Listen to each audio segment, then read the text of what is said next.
Salve, Mike, and welcome. Today we're going to be taking a look at Vergil's third Eclogue, this time lines 84 through 89. But first, our very long trek through last time in Vergil's Eclogue.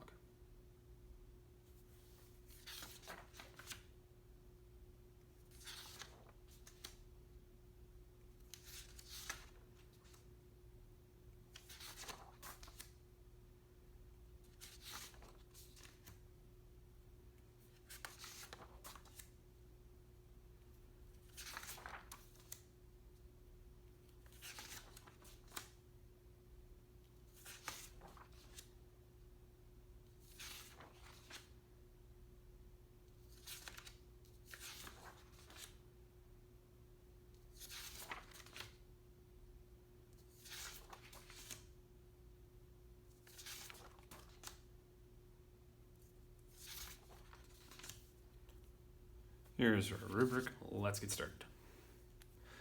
Polio amat nostrum, quamvis est rustica, musam. Pierides vitulam lectori pascite vestro. Polio et ipse facit nova carmina, pascite taurum, iam cornu petat, et pedibus qui spargat harenam. Qui te polio amat, veniet quo te quoque gaudet. Mella fluant illi, ferat et rubus asper amomum.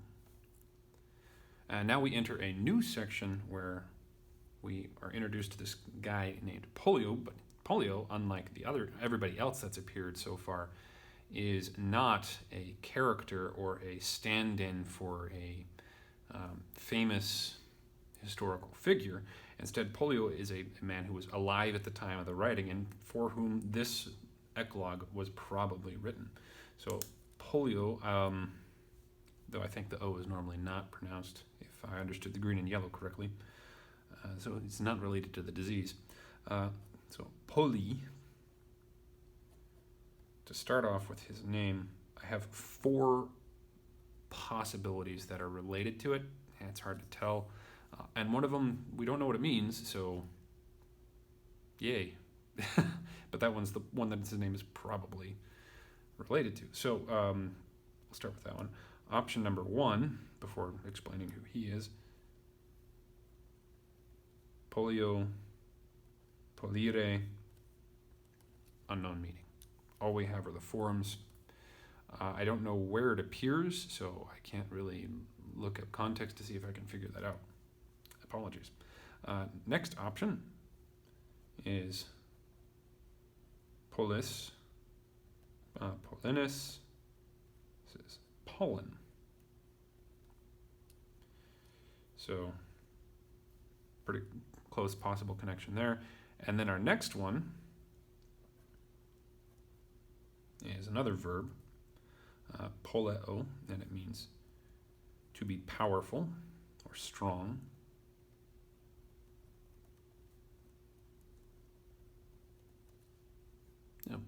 Pretty good possibility there, especially the way that Romans named their children and the importance of strength and power in the culture. And then our last one, which seems about as unlikely as pollen, pollex, ichis, the thumb. Yeah, I don't think that one. I'm thinking probably poleo, or whatever this one means. Maybe this one means the same thing, or a variation of the meaning. But who knows? But who is this guy? This guy is a patron of the arts. We know that he is responsible for supporting Vergil, Horace, and Gallus, about whom I know nothing. So this section is Vergil giving thanks to the one who basically funds his life until Augustus takes that up. So moving on to the translation then, poli, nominative, singular, masculine, amat, seen the form before, don't need to bother with it since it's normal, nostrum, accusative, singular, feminine, direct object, but this needs to be owning something, so we take a look over this subordinate clause and we find musam with the am. Those two clearly go together. So our muse, Quamvis, although, est, again, another thing we don't need to parse. And then rustica with the A is nominative, singular, feminine, referring to the muse in the subordinate clause as the subject. So Poli likes our muse, although she is rustic. So two meanings here. Meaning number one, Vergil's writing about rustic things, and maybe that wasn't what Poli liked. I think he was, what the Green and Yellow Cambridge book described is, I think he wrote like plays, whereas Vergil's here is writing poetry and prose about the countryside. So although Vergil's muse is rustic, Poli likes her. Another possibility is that Vergil is putting himself down, or Demoitus and Alcus down, by saying that this is not the great muses, but instead like a local nymph. Moving on though, Pierides, es, is going to be nominative, plural, feminine because this is another name for the muses. There's a part of Italy called Pieria, pronounced probably completely different from how I just pronounced it, where the muses lived, and this is supposed to be near Mount Olympus. So Ides just tells us of that region. So this is a naming of them. The muses, Vitulam with the am, accusative, singular, feminine. That's going to be the direct object. This is the word for sacrificial heifer. And then lectori from lector. Yeah, lectoris. With I is going to be dative, singular, masculine. We still don't have a verb, but then here we see the verb with pascite, ite. It's going to be the second person plural, pasco, pascere, and I don't remember the perfect tense, but present, active, imperative form. So this means to pasture, to feed, to cause to eat, to supply with food. And then vestro is the adjective just owning lectori. So muses feed our reader with a sacrificial heifer. So that's a prayer of blessing on the writing of this poetry. Then moving on into Menalcas' part of the praising the patron. Polio et ipse, so Polio himself. With the it here, not nominative.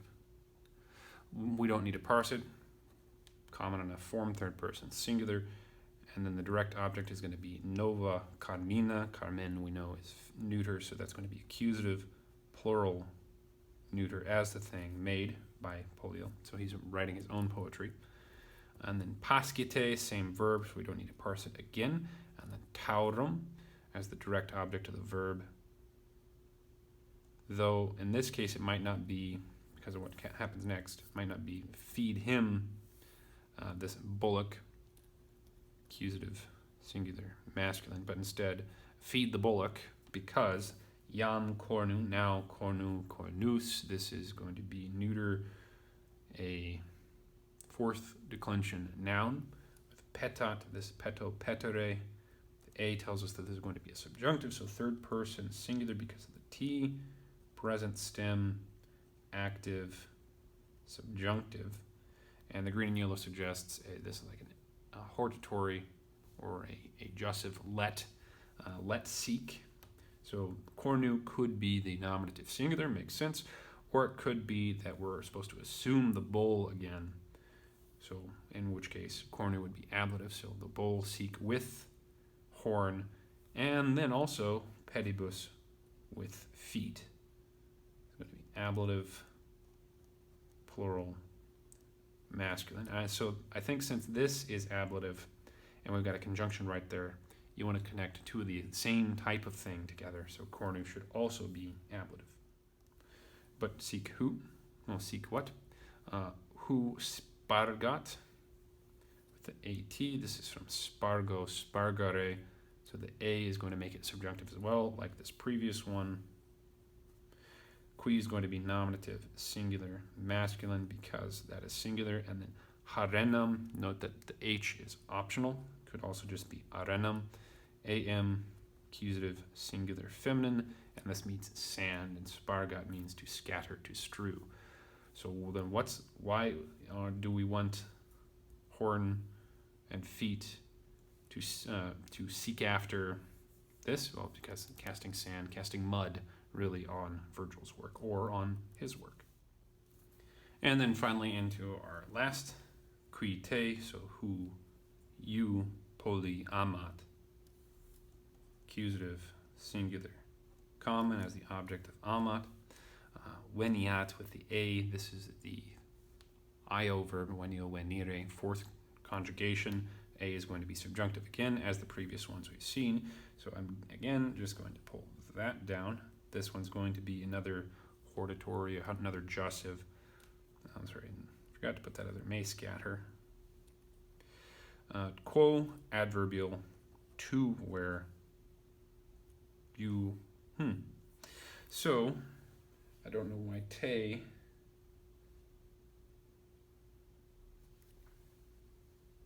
why is te in that form? Tu, tui, tibi, te. So we got accusative or ablative. I think in this case, so the previous one was accusative as the object of amat. So in this case, since it is referring to Poli, I think it's going to be, that doesn't actually matter, but I think it's going to be ablative, singular, common, so with you, because let him come to where also he rejoices with you. I think that's the idea. And we're lacking the cum because of the confines of the language. So gaudet, gaudeo, gaudere, it's not subjunctive. Then finally into our last line for the day, mela, fluent, verb right here. So this is fluo, fluore. It's a third conjugation. So the a is, and again, a subjunctive. So again, it's hortatory, jussive. So third, plural, present, active, subjunctive. And what's its object? Could be illy, but it could also be mela. I think it's going to be mela, with illy being something else I'll explain in a minute. But mela from mel, honey, for nominative, plural, neuter, not accusative. So let honey flow. Yeah, makes sense. And then illy as the archaic, because again, we're out here in the rustics, they're going to be using lower language than is spoken in Rome.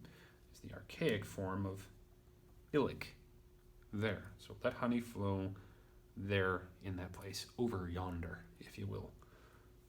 So that is going to be an adverb. And then ferat, ferro, ferre, tule, latum. We got another subjunctive. Not going to bother parsing it because it's the same form. Et, so let, bring also. Rubus, our subject, with nominative, singular, masculine. This is a bramble bush, or it is a blackberry bush, which I think makes, well, it could go either way because of what the bramble bush or the blackberry bush is bringing.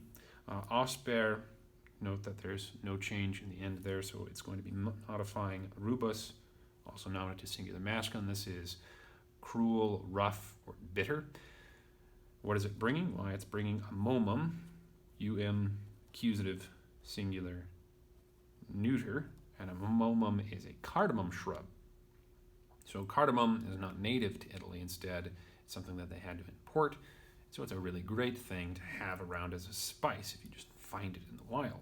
So if it is the blackberry, then I would say it's the bitter blackberry, but why would a blackberry be bringing cardamom? Instead, I think a rough bramble bush bringing cardamom makes more sense. But then again, I don't know what a cardamom plant looks like, so I don't know whether bramble makes sense at all for that. So you see bramble bush, that turns out it's cardamom. Could be, but again, I don't know what cardamom looks like, so that might be entirely wrong. I will write down both. There we have that. Let's go ahead and take a look at it in its own context. Poli likes our muse, although she is rustic. Muses, sacrificial heifer to our reader, feed. Poli also himself makes new poems. Feed bullock. Feed the bullock, you all. Now, with horn let him seek, and with feet who may scatter mud. Who you, Poli, likes, let him come to where you also, to where with you also he rejoices, he takes joy. Let the draughts of honey flow yonder. Let also one of these bushes, whether rough or bitter, bring cardamom shrub. Thank you very much for joining me. I hope taking a look at this has been helpful for you, and I hope that you have a very good day. Poli.